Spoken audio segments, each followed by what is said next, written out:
اگر سوال یہ ہے کہ ماں کے پیٹ سے بچہ فوت شدہ پیدا ہو، کیا اس کی نماز جنازہ ہوگی؟ اب یہ تو ایک عقل کی بات ہے کہ فوت شدہ پیدا ہوا ہے تبھی تو ہوگی، زندہ پیدا ہوتا تو جنازہ نماز نہیں پڑھتے، اس کو پال کے بڑا کرتے۔ عقلی جواب تو یہی ہے۔ آگے چلتے حدیث کی طرف، نبی کریم علیہ السلام کی یہی تعلیم ہے، بچہ اگر ماں کے پیٹ سے فوت شدہ پیدا ہو یا مکمل مہینوں سے پہلے ہی پیدا ہو گیا، 6 مہینے کا، 7 مہینے کا، 8 مہینے کا، اور فوت شدہ پیدا ہو، حدیث کی روح سے اس کی نماز جنازہ پڑھی جائے گی۔ حدیث کی کتاب سنن ابی داؤد کے اندر، کتاب الجنائز کے اندر ایک چپٹر ہے، باب المشی امام الجنازہ، کہ قبرستان کی طرف میت کو لے کے چلتے ہیں، میت کے آگے آگے چلنے کا بیان۔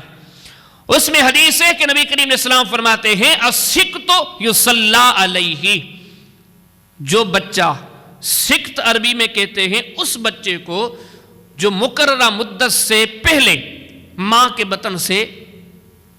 پیدا ہو جائے، کیونکہ سکت لفظ کی جو لفظی معنی ہے گرنا، عربی کی ڈکشنری میں لفظ سکت کو جب کھولتے ہیں اس کا معنی ہے سین کاف تا، ساقطہ، اور سقطہ کی معنی ہے کسی چیز کا زمین کی طرف گرنا۔ اس بچے کو سکت اس لیے کہا گیا ہے کہ یہ مقرر وقت سے پہلے دنیا میں جنم لیتا ہے، تو نبی کریم علیہ السلام فرماتے ہیں کہ السکت یصلی علیہ، پورے مہینے کا بچہ تو اپنی جگہ پر، لیکن کوئی بچہ وقت سے پہلے بھی اگر ماں کے بطن سے پیدا ہو اور فوت شدہ پیدا ہو، اللہ کے پیارے حبیب علیہ السلام فرماتے ہیں کہ اس کی نماز جنازہ پڑھی جائے گی۔ لیکن اگر پھر یہ سوال ہوتا ہے کہ پھر معاشرے کا کثیر طبقہ کس غلطی کی بنیاد پر کہتا ہے کہ نہیں پڑھا جائے گا، وہ ایک غلطی ان کو لگی ہے جس کی بنیاد پر وہ فتوی دیتے ہیں۔ حدیث کی کتاب سنن ابی داؤد کے اندر ایک باب ہے، ایک چپٹر ہے،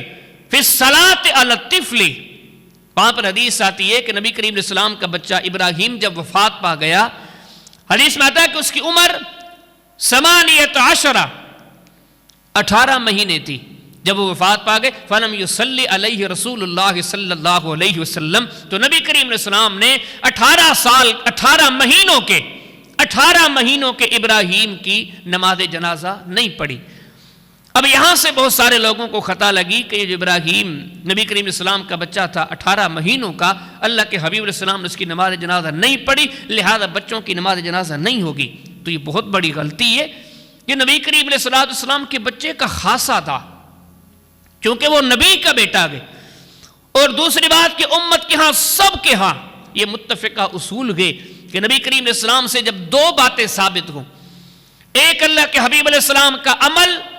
اور دوسرا نبی کریم علیہ السلام کا حکم،